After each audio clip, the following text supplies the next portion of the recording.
Hey guys, welcome back to the channel. We're a Canadian homesteading and how-to channel. We put these maintenance videos out from time to time. So, working on the 2000 Kawasaki Prairie 300. It's a 2x4. Just a little farm quad here that we use to plow snow and tow a little trailer with. I'm getting a lot of backfiring and sputtering from 3/4 to full throttle. So I'm just going through the paces, trying to get this thing back up to snuff here. So yeah, valve adjustment today. It's pretty straightforward. I'll show you how to find top dead center, how to kind of go through the paces and get your intake and exhaust leveled off, and hopefully that fixes my issue. So it's coming up. Stay tuned. Alright guys, getting right into it here. So you're going to come in from the back here, pull the little tab to the left of the box there. That releases the seat latch. Remove the seat. Place that off to the side. I believe these were 8mm bolts. There's 4 of them holding this gas tank shroud on. 2 at the back, 2 at the front, kind of underneath the handlebars there. So remove those 4 bolts. Place them off to the side there. Remove the gas tank cap. You can lift this shroud out. Place that off to the side. Make sure you put your gas tank cap back on so nothing falls in the tank. Then you're going to come on back and shut the fuel off at the petcock. Turn that to the off position. I think I got, a little close up here, so leave that in the off position. Alright, next step is to prop the tank up. We're going to remove the tank. You know, I failed to mention this earlier, but you do want to siphon out as much fuel as you can. That little fuel filter inside the tank, it will piss fuel all over you. So prop it up a little bit there. Watch your hoses, make sure they don't come flying off. There's not much clearance there. And for me, it's just a flathead and 2 worm gears. And just be ready, like I said. Right away, what I would just do is remove the tank and just kind of tip it sideways and get it outside. Alright, my fuel tank didn't have them, but there's actually 2 more bolts at the base of the tank securing it to the frame. You can kind of see it there on the left. You remove those 2 bolts and that tank should just wiggle right out of there. And make sure you got some regs ready for that fuel in the fuel line. So unfortunately I recorded the video a little bit ass backwards. Basically, once you've got your tank removed, you're going to get ready to start rotating the engine and finding top dead center. For me, unfortunately, my pull cord is not working. I think the spring inside of it's cooked. So I'm going to rotate the crank by hand. So I'm going to remove this cover with the 8mm bolts, keep track of where they are. They do go in a particular sequence there. So I'm going to remove the cover there, and that'll expose the, I believe it's 14mm bolt. That'll allow you to rotate the crank. And we're going to rotate it counterclockwise, so you should be pulling up with your wrench. And then we'll go over to the inspection glass here. I'll show you on this next video. Alright, so here we go. So on the side of the crank there's a little cap. It's a flathead screwdriver there. It's a little circle thing. Remove that. That'll actually show you the marks for top dead center on the engine. Alright, so then on the right side of the engine, you're going to use a 3/4 inch spark plug remover. Pull the cap off, and then you're going to use your wrench, pull the spark plug out. You'll see it there. It's pretty easy. And then we're going to get ready to expose the valves. We're ready to remove the valve covers now. So we're going to start with the intake valve, which is the one closest to the carburetor, basically the back side of the engine. 8mm for these. There's actually the throttle cable, I believe it is, that is pinned to the right side of the valve cover there. So remove both bolts, tuck that wire out of the way, carefully remove your valve cover. Both valve covers I think are the same, but try not to get anything mixed up here. And do not drop anything in there, obviously. Here's a quick little shot of the valve cover there, the 2 bolts and that cable.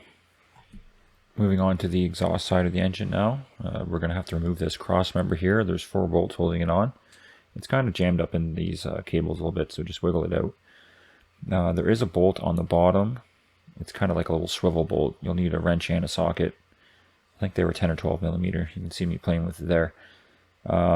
Remove that. You're going to pull the bolt out from the right side. So you're going to be pulling to the, pull the bolt out to the right side. and just tuck that out of the way. And now we're ready to go underneath and try to get at this exhaust valve cover. Now you don't actually have to do this step, but I noticed where the exhaust valve is, oil could be dripping out, so I raised the front of the vehicle up just a little bit to help with the angle of the flow. Alright, here's a completely out of focus shot of the exhaust valve cover. You got to go through the wheel well here. I'm going to show you in this next little video what I did. Okay guys, so I've been having a hell of a time getting at the exhaust side valve to get the valve clearance. I kind of was able to get through here. I got some pretty long arms, and I was just able to start working the jam nut and the slotted set screw, but I cannot hold the feeler gauge in and tighten the screw down at the same time. So I went ahead, I took this inner wheel well out, the fender here. Pretty self-explanatory. There's a few of these clips. They just clip onto the frame, something like that. You just take those out. This one up here was a little bit of a beefier Phillips, and just be careful with that one. It actually goes right into the frame. Looks like, yeah. So it was a hell of a fight to get it out. Just don't strip it, okay? Alright, this is the trickiest part of the operation, okay, and it's really not too bad. What you're going to do now with where you remove the spark plug, okay, you're going to take a small screwdriver, you're going to insert it pretty much directly sideways into the side of the right side of the engine, where the spark plug goes, and you're going to, you know, don't go crazy, just kind of insert it, and then you're going to lean over the other side of the engine, and you're going to rotate the crank counterclockwise. So for me, like I was saying, my recoil's done, so I'm going to rotate it by hand. So I'm going counterclockwise, rotating the engine. And what I'm doing with my right hand is I'm kind of feeling for the valve. When the valve is at top dead center, it is going to be at the furthest portion. So it's going to hit your screwdriver, and it's going to take a few rotations, and then you're going to feel it. It's going to be the highest portion. When the screwdriver is basically pushed out the side of the engine the most, you're at top dead center. How you confirm is you look inside the viewing glass and you will see a T, and it should line up with the, there's a little slot there where those threads are.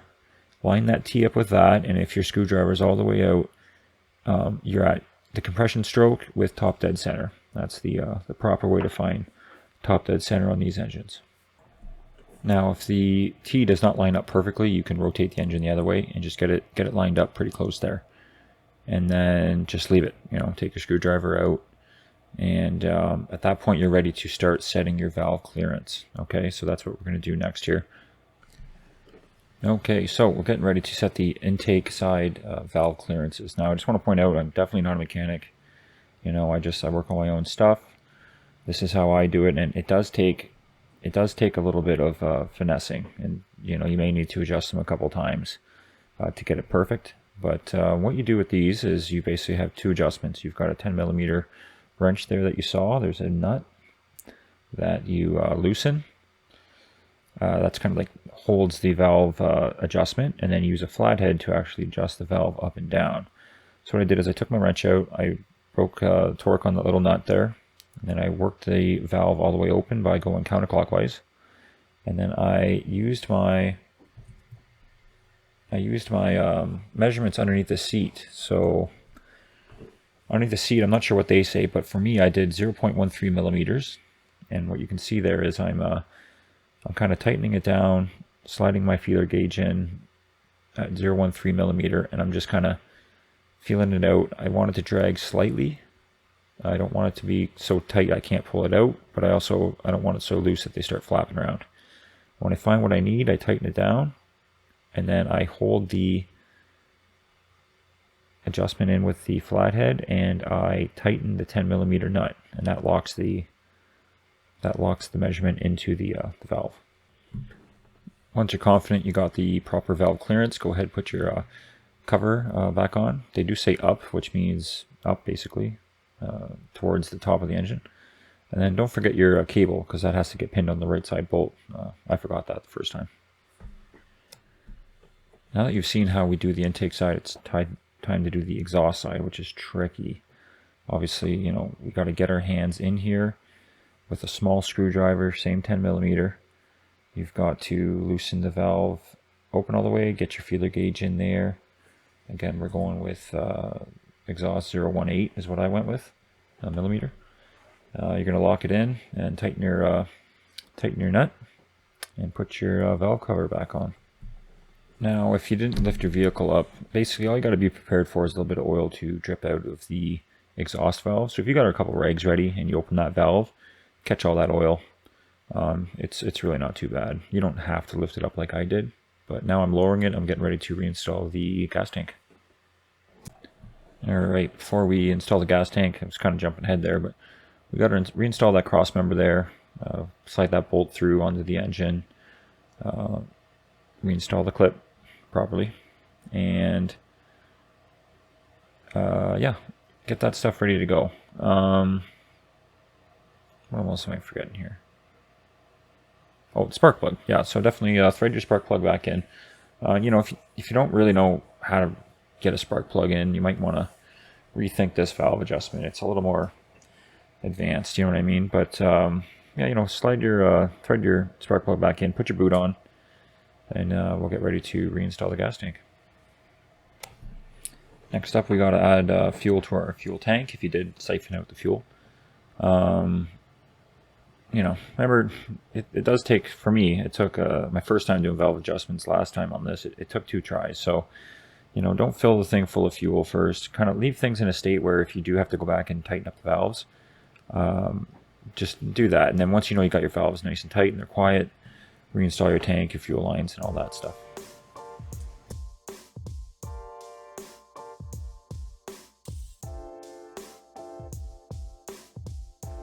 Alright guys, well that's it for this video. Appreciate you stopping by. If you want a Kawasaki Prairie 300, you definitely want to consider subscribing. I'm going to be tearing this thing apart and going over pretty much everything. I think next up is the carburetor. Then I'm going to move on to brakes, and I may have to mess with the electrical if I cannot figure out this sputtering issue. Anyways guys, yeah, until next one, take care.